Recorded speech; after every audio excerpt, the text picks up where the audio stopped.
an American student who participated in demonstrations against special economic zones in Vietnam, was arrested Sunday in Ho Chi Minh City.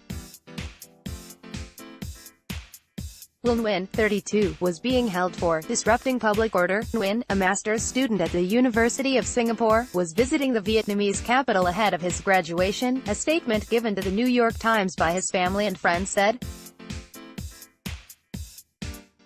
The Houston native was beaten over the head and dragged into the back of a police truck, while authorities worked to break up the demonstrations, according to the statement. Foreign Ministry spokesperson Letita Hang said a consular visit was being arranged, BBC News reported. The United States Embassy in Hanoi said the embassy was aware of media reports that a U.S. citizen was arrested in Vietnam. Hundreds of demonstrators took to the streets in cities throughout Vietnam in anti-China protests.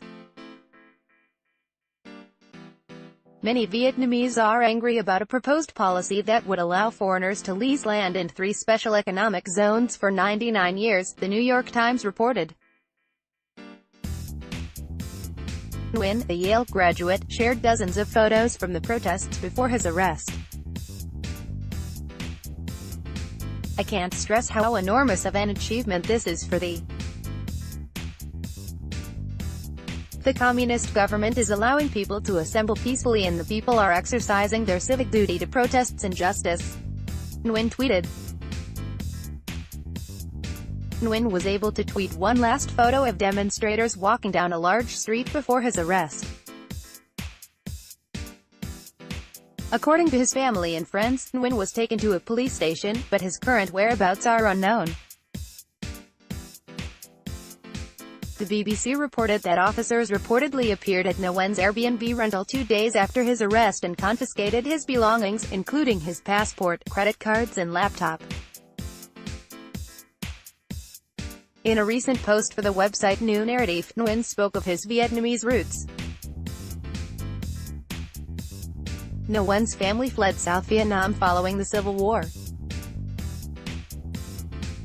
As a child, Nguyen came to understand that there were 2 Vietnams united under one modern country. He wrote, "In class, I quickly learned that much of the Vietnamese I spoke at home was heavily marked by Southern vocabulary used pre-1975. Nguyen wrote. The enormous amount of South Vietnamese who had transplanted themselves in the 1970s and 1990s had led to the creation of communities that were essentially living time capsules," in an email to the New York Times. His sister, Victoria Nguyen, described him as a proud Vietnamese American who is passionate about his studies, specifically Southeast Asian studies. His family has been unable to reach him since his arrest. Save.